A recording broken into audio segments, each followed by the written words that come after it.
3 साल हुए आपकी जो सरकार थी आपसे चोरी की गई। आपने चुना किसी को और आपकी सरकार किसी और की बन गई। एमएलएज को खरीद कर, उनको पैसा देकर सरकार चोरी की गई। और भाइयों और बहनों, जो सरकार चोरी से बनती है वो सरकार चोरी ही करेगी, उसको और कुछ मालूम ही नहीं होगा। कर्नाटक में मैं भारत जोड़ो यात्रा में चला था। 550 किलोमीटर चले, माताओं बहनों के साथ, युवाओं के साथ, बुजुर्गों के साथ हम पूरे स्टेट में पैदल निकले। क्यों चले?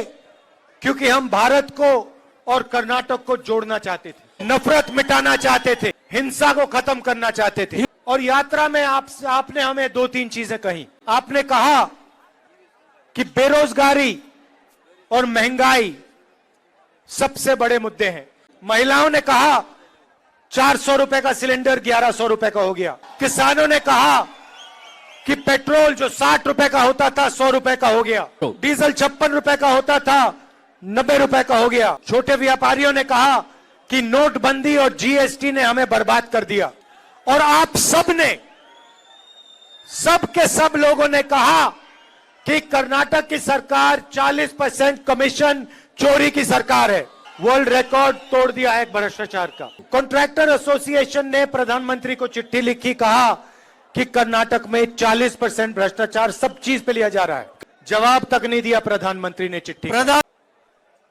जहां भी देखो स्कैम के बाद scam, police sub inspector scam, assistant professor scam, assistant engineer scam, cooperative bank scam, Mysore sandal scam. MLA का बेटा 8 करोड़ रुपए कैश के साथ पकड़ा जाता है। और बीजेपी का एमएलए कहता है कि सीएम की कुर्सी 2500 करोड़ में खरीदी जा सकती। कर्नाटक में जो भ्रष्टाचार हुआ वो 6 साल के बच्चे को मालूम है। पिछले 3 साल से बीजेपी की सरकार है।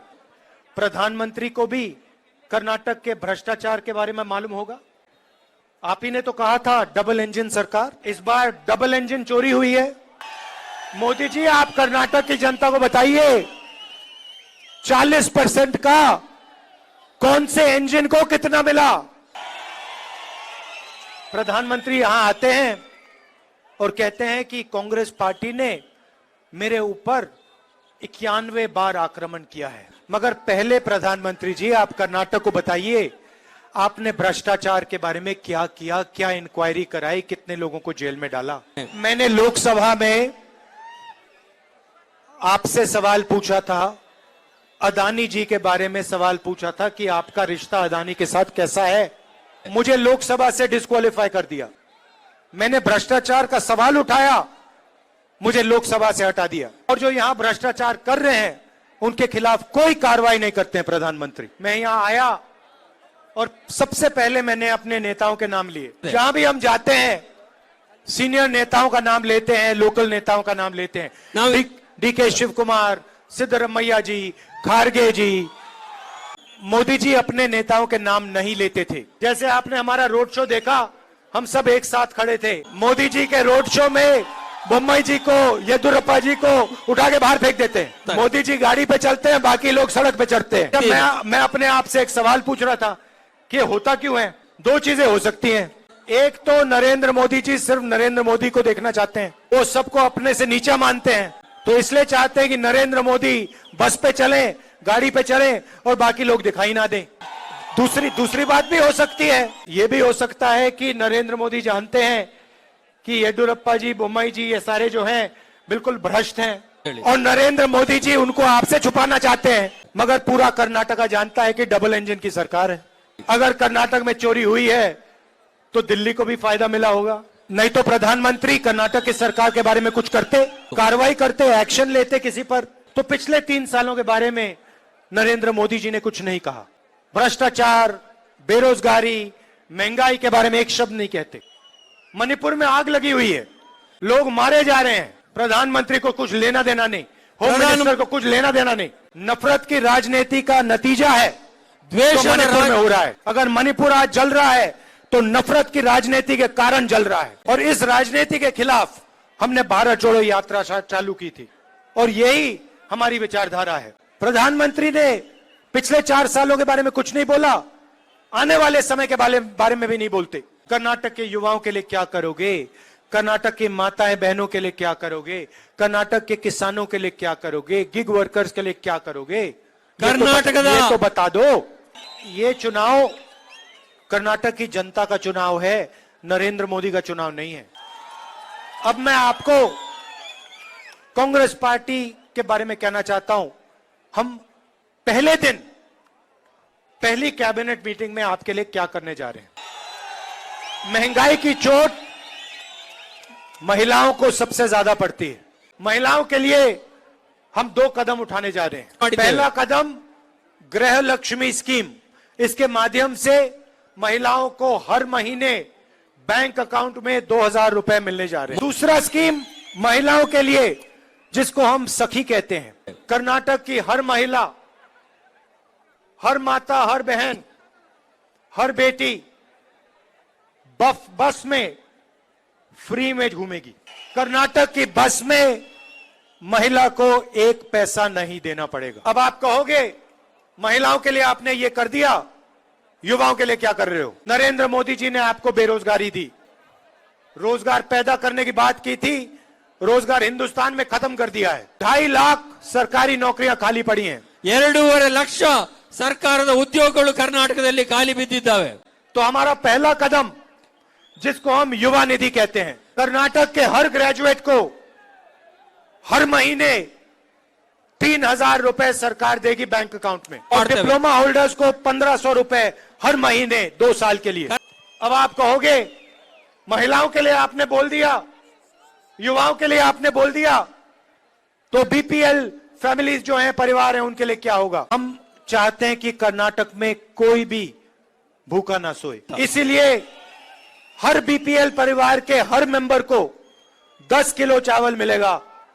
5वां वायदा गृह ज्योति। हम चाहते हैं कि कर्नाटक में सब बच्चे शाम को पढ़ाई कर पाएं, हर घर में बिजली होनी चाहिए। इसलिए गृह ज्योति के माध्यम से 200 यूनिट बिजली के मुफ्त में कर्नाटक की सरकार देने जा रही है। अब यहां किसान कहेंगे आपने सबके लिए काम कर दिया, हमारे लिए क्या किया? नरेंद्र मोदी जी ने आपको 5 काले कानून दिए, आपसे चोरी करने की कोशिश की। इसीलिए कर्नाटक में कांग्रेस पार्टी की सरकार 5 साल के अंदर 1.5 लाख करोड़ रुपए किसानों के हित को देगी। नरेंद्र मोदी की सरकार ने आपको आपसे बीमा का पैसा चोरी किया, छीना। आप बीमा का पैसा भरते हो और जब आपके खेत को नुकसान होता है, आपको 1 रुपया नहीं मिलता। इसलिए अगली सरकार 5000 करोड़ रुपए किसानों के कॉम्पनसेशन के लिए रखेगी। खेत को नुकसान होगा, इस पैसे से आपकी मदद की जाएगी। दूध पे जो 5 रुपए की सब्सिडी है, उसको हम 7 रुपए की कर देंगे। अब आप ये पूछ सकते हो कि भाई ये 5 जो स्कीम है, जिसको आप पहले दिन पहली कैबिनेट मीटिंग में पूरा करोगे, इसके लिए पैसा कहां से आएगा? याद रखिए कि बीजेपी ने आपसे 40% पैसा चोरी किया है। मोदी जी उन नेताओं के नाम तक नहीं ले सकते। अच्छा, मैंने पिछली मीटिंग में 2-3 मीटिंग पहले कहा था कि नाम तक नहीं लेते, तो 1-2 बार नाम ले लिया, मगर 40% पैसा उन्होंने चोरी किया था। कांग्रेस पार्टी की सरकार ईमानदार सरकार होगी और आपका जो पैसा है वो पूरा का पूरा आपको देगी।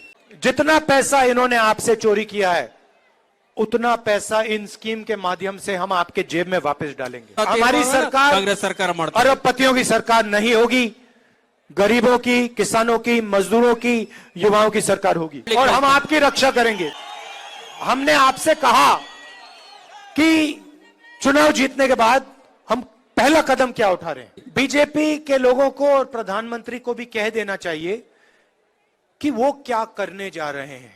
जब बीजेपी के नेता खारगे जी की हत्या करने की बात करते हैं, तो प्रधानमंत्री एक शब्द नहीं कहते हैं और हमें आतंकवाद के बारे में बताते हैं।